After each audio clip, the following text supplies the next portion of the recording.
We talk about everything being virtual. How much did you hope that the Future of Work Summit was something that is entirely virtual and you didn't have to get dragged out of office?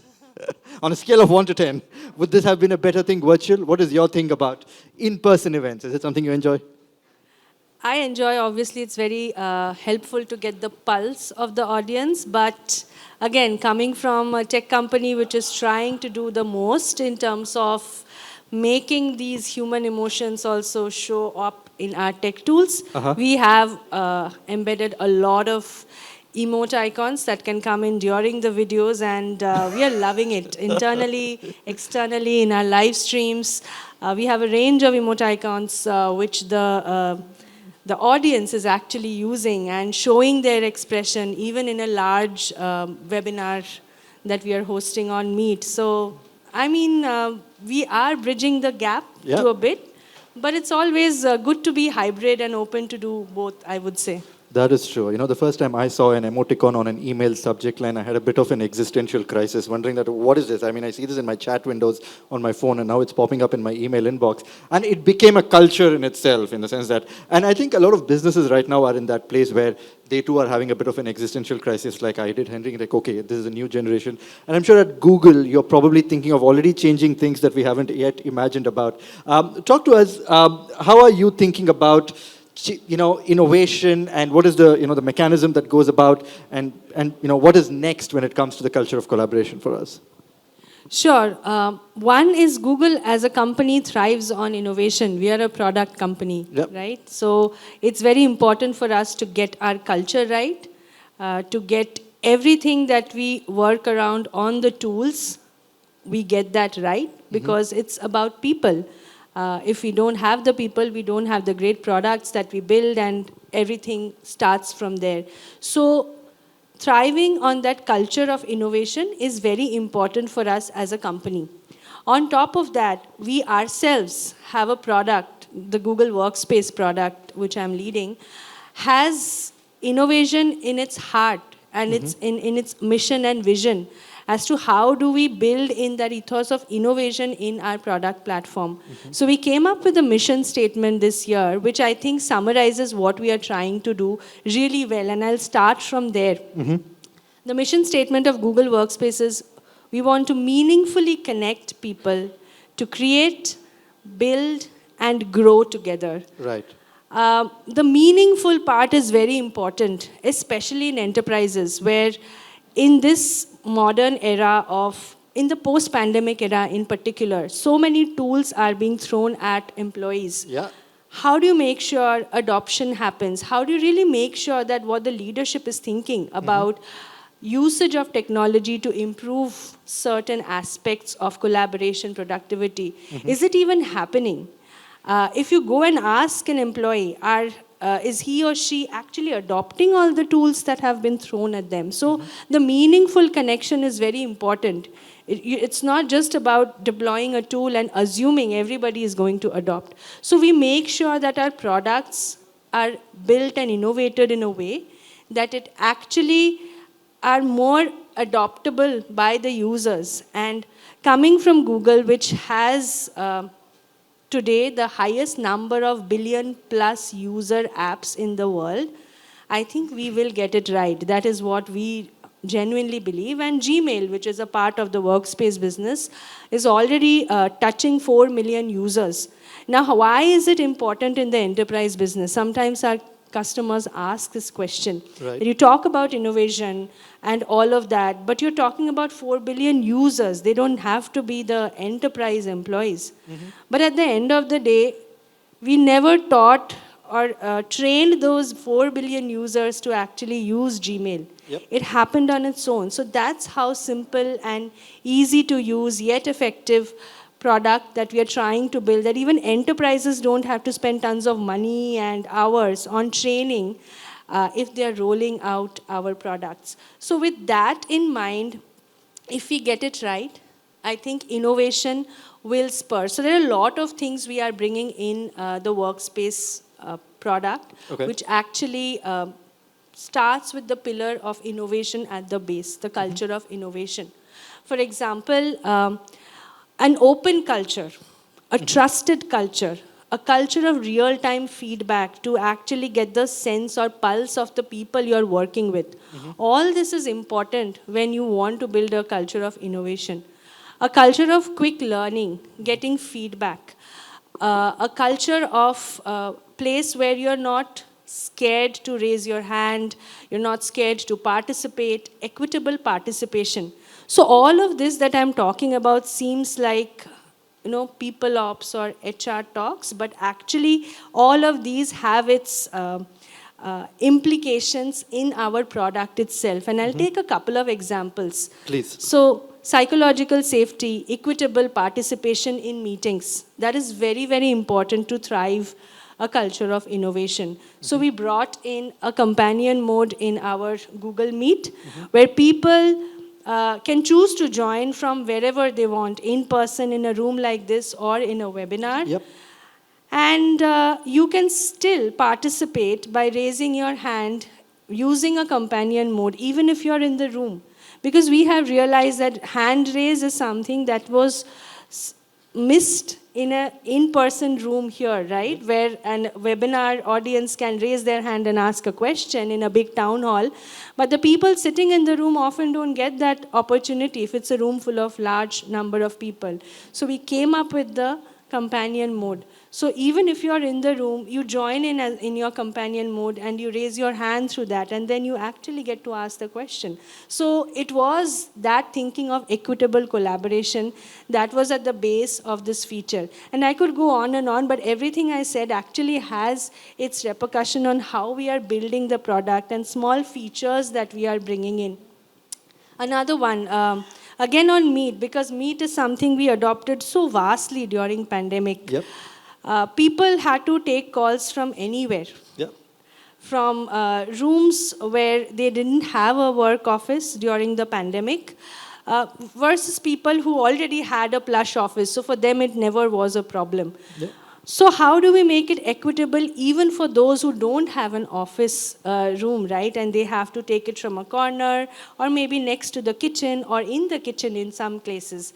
So we lighted up our AI feature of noise cancellation on Meet, which comes up automatically, and it takes away every other noise other than human voice from the background. And the moment it lighted up, all those pain points which we were hearing initially, that, oh, there's a pressure cooker bursting from behind, or someone turning on a mixer, all of that has gone away.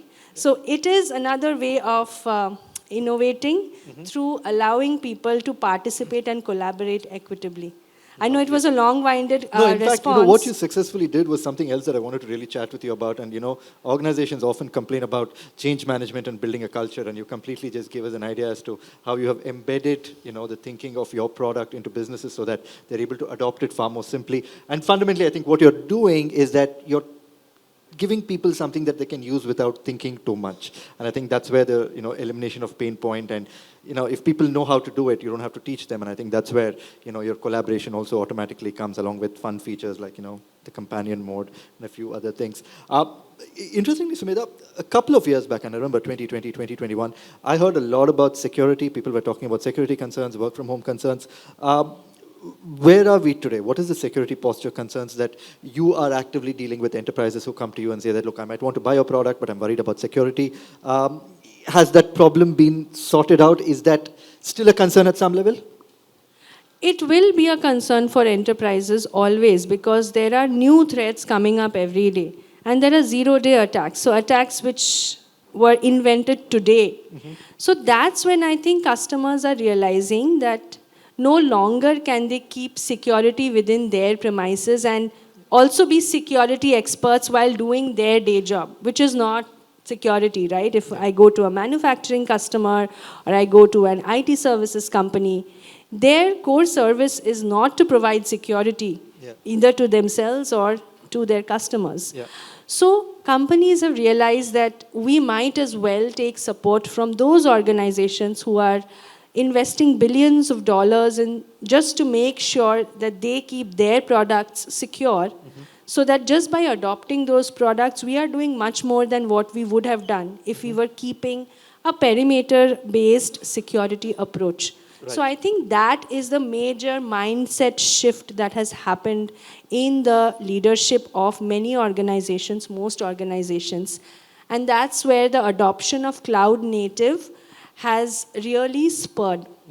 With cloud native, what is possible is you can really make sure that there is secure access from wherever any employee is accessing your official websites, your official tools.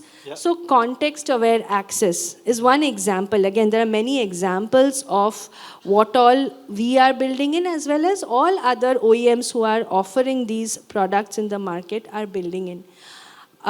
We are continually investing billions of dollars on security, which are lighted up in our products as a customer opens their browser and turns on Workspace. So that will continue to be our focus.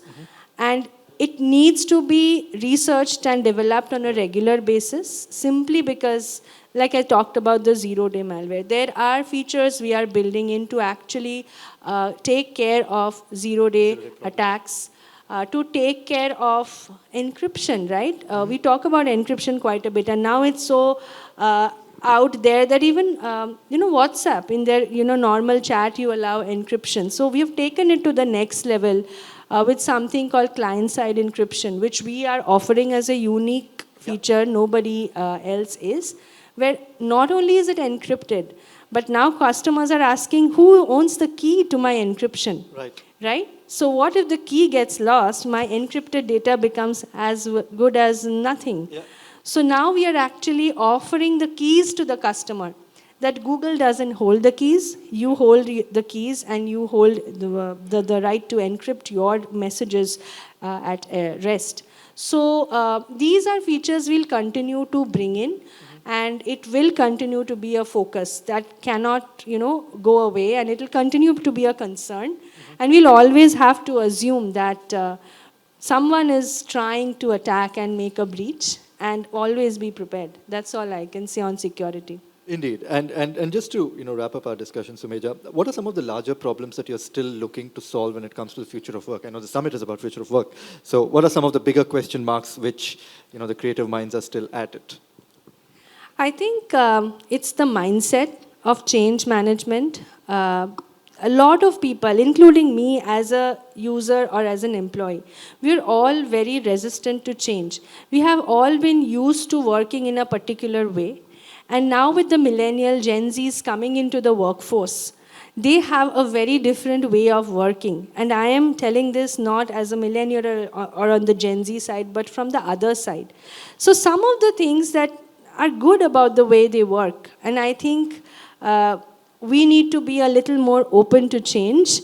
We need to add a little bit more fun in the work that we do. And as a product company, we are trying to add a lot of that in our products without taking focus away from security and other things that are important, which actually are not at loggerheads and don't need to be compromised, to be honest. You can still have fun. You can still collaborate. You can still, plan for your Wall Street analyst meetings while collaborating and having a little bit of fun. So that element of fun is very important. Again, goes back to the culture of innovation. You cannot have innovation in a closed door with constraints. So that is something we should learn from the new generation, and is a big thing for us to pick up. And the ability to collaborate in real time. That mindset of, I'm going to keep my documents to myself until I'm completely ready to share and not take real-time feedback. I think that's a mindset of the older ages, I would say. From not an age as a number, but age as in terms of working for so many years. The newer generation wants to have real-time feedback. In fact, they start using, the folks who are using Workspace, they actually, the moment they create a document and before writing the first word, they share it with the entire group that they want to take feedback from. So that's the ways of working that we are still all grappling with, people from my generation.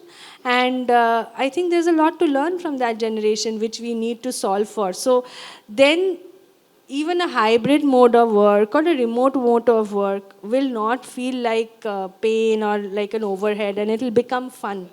I think that's something we really need to crack.